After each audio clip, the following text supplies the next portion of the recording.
Et bonjour à tous, je suis ravi de vous retrouver aujourd'hui. Alors aujourd'hui, on va parler d'adaptation. Alors l'adaptation, pourquoi? Parce qu'en fait, votre corps, c'est une machine à s'adapter. Et en fait, bien souvent, ce qui se passe, c'est qu'on a des petits soucis dans la capacité d'adaptation, dans la façon plutôt dont le corps va pouvoir ou non s'adapter à ce qui va vous arriver, s'adapter surtout à l'environnement dans lequel vous allez évoluer et surtout l'environnement que vous allez vous créer. Parce que là, certes, il y a des événements externes qui vont faire réagir votre environnement interne, mais il y a aussi beaucoup de choses que vous allez créer vous-même, un environnement que vous allez vous créer, que ce soit par la pensée, pardon, parce que vous allez manger, par le sport que vous allez faire, l'activité que vous allez faire, votre job, la façon dont vous gérez vos relations, etc. etc. Donc c'est une vidéo qui va être assez générale, je ne sais pas si elle va être très longue ou pas, on verra. Donc déjà on va essayer de définir un petit peu, enfin on va pas essayer, on va définir l'adaptation, hein, parce que ça paraît quand même essentiel de définir ce dont on parle, parce que c'est vrai que ça peut paraître assez vaseux comme terme, l'adaptation, mais en fait c'est quelque chose d'assez clair, même si ça reste très général. Donc en fait là, j'ai pris des notes, hein, je regarde mes notes, c'est pour ça. J'ai fait tout un tas de petits points pour vous donner, pour vous faire cette vidéo. Donc l'adaptation, on pourrait définir ça en fait simplement par l'adaptation de la physiologie, on va dire, à votre environnement. Donc en gros, vous prenez le corps humain, vous lui faites subir, enfin oui, vous le mettez face à un stress, et comment est-ce que ce corps va réagir. Donc en fait, si vous voulez, c'est la réaction, voilà, c'est un ajustement face à une information qui parvient au système. Donc ça pourrait être une définition qui pourrait s'appliquer un peu à n'importe quoi. Vous prenez un bâton, vous le tordez, bah, le bâton casse, voilà, adaptation du bâton, il s'est cassé. On pourrait définir ça comme ça. Donc ça implique une chose qui est très intéressante, c'est que l'adaptation, elle est perpétuelle. Et donc si elle est perpétuelle, ça veut dire qu'il y a toujours une dynamique d'adaptation au sein du corps. Toujours, perpétuellement. Par exemple, là je suis en train de faire cette vidéo, j'ai le soleil bon, qui est un peu caché sous les nuages mais qui parvient jusqu'à mes yeux. Et donc pour faire passer moins de lumière, si vous voulez, j'ai ma pupille qui va tout doucement, tac, tout doucement se rétrécir. Simplement pour faire passer moins de lumière. Ça c'est l'adaptation euh, que mon corps a du trop de lumière qui parvient à mon œil. Voilà, ça c'est un exemple parmi tant d'autres. Donc ce qu'il faut retenir, c'est bien que l'adaptation, elle est perpétuelle à chaque seconde, à chaque minute, et il va y avoir si vous voulez, des déterminants un petit peu de cette adaptation. On y reviendra un tout petit peu plus loin. Euh, pour vous donner des exemples, on va dire plus parlants, on va dire de mécanismes d'adaptation au sein du corps, vous allez avoir par exemple l'inflammation. L'inflammation, c'est un mécanisme d'adaptation quand le corps a besoin de réparer, quand le système a besoin de réparer le corps, quand le corps a besoin de se réparer en fait tout court. C'était compliqué comme phrase là ce que je viens de dire, mais l'inflammation, elle arrive à un moment donné où il y a une lésion et cette inflammation, elle est là simplement pour réparer le corps humain. Vous allez avoir la maladie. La maladie, le rhume en hiver, c'est simplement une adaptation du corps. Le corps a plus suffisamment de comment on va dire, de défense pour lutter calmement, sans symptômes, face à un virus ou face à un souci immunitaire. Et donc, il fait ressortir le symptôme physiquement, si vous voulez. Ça, c'est une adaptation. On peut aussi avoir la cicatrisation, où vous faites une plaie. Naturellement, le corps, pareil, va venir arrêter le sillonnement, refermer la plaie, faire cicatriser la plaie de lui-même. C'est une adaptation. Et on pourrait donner aussi plus largement le symptôme. Donc le symptôme de la douleur, au nez qui coule, au maux de tête, etc. Tous ces symptômes, en fait, sont des signes d'adaptation de votre corps à votre environnement. Alors, c'est vrai que l'adaptation, c'est quelque chose qui est un peu... Alors, peut-être vous n'êtes pas au courant, parce que ça ne s'appelle pas comme ça, mais c'est très à la mode en ce moment, hein. C'est vraiment en ce moment dans les thérapies complémentaires, dans le bien-être, etc. On parle énormément d'adaptation. Alors on n'appelle pas ça adaptation évidemment, hein. On appelle ça biohacking, loi de l'hormèse, etc., etc. Mais en fait c'est juste ça. L'objectif de toutes ces approches-là, ça va être de stimuler en fait les capacités d'adaptation du corps pour faire en sorte que le corps se renforce. C'est vraiment la base un petit peu, si vous voulez, de toute cette approche-là de biohacking, d'hormèse, etc., etc. Alors bien souvent, l'approche qui est faite, elle est faite sur deux pans. Elle est faite soit sur de l'exposition au froid, parce que ben, voilà, généralement c'est là où ça pêche, c'est qu'on a souvent du mal à se réchauffer et le corps a bien plus de facilité à réchauffer qu'à refroidir, hein, parce que de toute façon quand vous avez froid, vous pouvez grelotter, vous allez avoir un apport de sang, etc. Mais quand vous avez chaud, ben, quand vous êtes face à une forte chaleur, l'organisme il a beaucoup plus de mal à réguler la chaleur parce qu'il n'a pas, beaucoup de ressources pour le faire.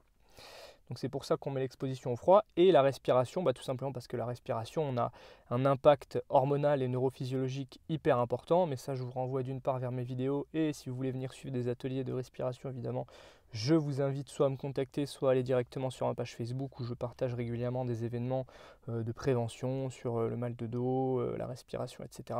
Mais voilà, c'est souvent sur ces deux pans-là qu'on va agir, tout simplement parce que le premier pan, l'exposition au froid, va permettre de véritablement de recréer en tout cas une relance métabolique et un apport de sang, notamment sur les extrémités, parce que souvent, quand on a un métabolisme qui crache un petit peu, qui est un peu ralenti, qui a du mal à bien réchauffer, une thyroïde qui est en berne, bah, c'est des choses qui permettent d'aider un petit peu à la relance de tout ça. Et puis la respiration, bah, tout simplement pour l'oxygénation, pour la résistance au CO2, parce que bien souvent les exercices respiratoires qu'on fait faire, notamment dans la méthode Wim Hof ou dans beaucoup d'autres approches, c'est des respirations d'hyperventilation. Donc en fait, vous allez saturer le corps en CO2 et en oxygène aussi. Et donc le but, ça va être de créer un stress pour générer une adaptation par la suite. Donc c'est intéressant, c'est vachement intéressant, hein, notamment cette partie-là, parce qu'on redécouvre en fait, hein, le pouvoir qu'a le corps, que certaines médecines clament depuis bientôt 2 millénaires, mais disons qu'on le met un petit peu au goût du jour, si vous voulez. Donc ça, c'était voilà, un autre point. Et pour revenir vraiment à l'adaptation en elle-même, il y a vraiment un lien important, si vous voulez, entre l'adaptation et ce qu'on pourrait appeler l'homéostasie. Donc l'homéostasie, si on devait définir l'homéostasie, entre guillemets, ce serait, si vous voulez, la capacité d'un système à revenir ou à rester dans un état initial d'équilibre. Alors j'aime pas trop le terme d'équilibre, parce que le terme d'équilibre, ça renvoie un peu à une sensation d'immobilité, de quelque chose de très, très stable, très, très immobile, alors que c'est absolument pas le cas. Le corps n'est pas en recherche d'équilibre du tout, il est en recherche d'adaptation constante. Donc dans notre cas, on va plutôt dire que l'état d'équilibre au niveau du corps humain et au niveau de l'être humain, ça va être l'état de pleine santé. Okay, parce que votre état naturel, l'état dans lequel vous êtes bien, c'est l'état de pleine santé. Et le corps fait tout pour vous ramener dans cet état de pleine santé, tout le temps, toujours. Toutes les informations qu'il vous envoie, tous les comment on appelle ça, les symptômes que vous avez, tous les messages, toutes les gènes, votre corps fait tout pour vous renvoyer vers la pleine santé. Que vous le vouliez, ou non, que vous le sachiez ou non, le corps aime cet état de pleine santé, puisque c'est dans cet état de pleine santé qu'il a le plein pouvoir pour s'exprimer. Donc, je vous ai parlé un petit peu d'homéostasie. Donc l'homéostasie, il faut savoir que c'est un concept, hein. Même si c'est quelque chose qui se vérifie, entre guillemets, avec l'expérience et avec certains processus, c'est un modèle d'explication que la loi de l'hormèse, le renforcement de l'adaptation vient compléter. Et justement, je vais conclure un petit peu cette vidéo là-dessus, c'est que les mécanismes d'adaptation et la capacité d'adaptation du corps, ça se muscle. Ça se muscle parce que, comme tout ce que vous n'utilisez pas s'atrophie et tout ce que vous allez utiliser régulièrement va se renforcer. Tout. La mémoire, les yeux, votre corps, vos émotions, tout. Si vous n'utilisez pas, si vous ne stimulez pas vos capacités d'adaptation et que vous restez sans cesse dans le confort le plus total, il y a de grandes chances que quand vous soyez exposé à un stress, le corps n'ait plus la capacité de se défendre. Et c'est notamment un gros problème actuellement qui est en train de se généraliser avec, on va dire, un excès d'hygiène, un excès d'hygiénisme, on va dire, au niveau médical, un excès d'asepsie, voilà, c'est ça le terme que je cherchais, c'est qu'il y a tellement d'environnements, il y a tellement de zones stériles que dès qu'on est exposé à un agent plus ou moins pathogène, on peut directement déclencher en fait la pathologie liée à cet agent pathogène. Chose qui n'était pas forcément le cas quand il y avait un peu moins d'asepsie, d'hygiène, etc., etc. Bon, bref, c'était un petit exemple que je vous donne comme ça. Donc, gardez bien en tête que tout dans votre corps, hein, tout ce que vous n'utilisez pas, s'atrophie. Vous n'utilisez pas un muscle, le muscle s'atrophie. Vous n'utilisez pas votre cerveau, enfin, vous réfléchissez pas, etc., votre capacité à s'adapter va s'atrophier. D'ailleurs, j'imagine que certains d'entre vous se sont déjà peut-être reconvertis et vous avez déjà peut-être dû suivre des formations professionnelles ou peut-être même des formations initiales pour retrouver un métier, pour vous reformer, etc. Est-ce que vous avez remarqué à quel point ça a été difficile pour vous de vous rasseoir sur une chaise et de relancer le mécanisme d'apprentissage au niveau du cerveau, comme ça a été compliqué parce que vous ne l'aviez pas fait depuis des années? Ça, c'est un mécanisme d'adaptation. Donc, je vous encourage à ne pas toujours chercher du confort, ne pas toujours être dans votre petite zone où vous êtes bien, en hiver, de ne pas toujours pousser le chauffage à fond, de toujours avoir chaud, de garder cette capacité de permettre au corps de se réchauffer, d'apprendre, de stimuler votre cerveau, d'aller faire de l'exercice physique, etc., etc. Donc pour en revenir je conclurai là-dessus, pour revenir au déterminant un petit peu de sur quoi est-ce que vous allez jouer, parce que c'est bien beau de vous dire que l'adaptation c'est important, mais on en revient toujours à la même chose. Vous allez avoir des déterminants de l'adaptation, on va dire des systèmes de l'adaptation qui vont être le système immunitaire, le système nerveux, le système hormonal, etc. qui sont tous en lien les uns avec les autres, hein, peu importe. Mais disons qu'il vous faut des repères. Donc des repères simples, je vais vous en donner 4. Ça va être l'activité physique, ça va être le sommeil, ça va être la gestion des émotions et ça va être votre alimentation.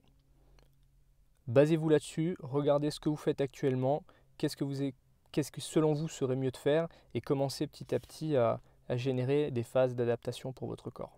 Voilà, j'espère que cette vidéo vous aura plu. Comme d'habitude, dans les commentaires, réagissez si vous avez des questions, si vous avez des suggestions de vidéos, pareil, vous me les faites. Je vous laisse m'écrire des mails si vous avez envie de m'écrire des choses un petit peu plus personnelles. Retrouvez-moi sur la page Facebook, lâchez-moi des gros pouces bleus s'il vous plaît, abonnez-vous à la chaîne et je vous dis à très bientôt. Ciao.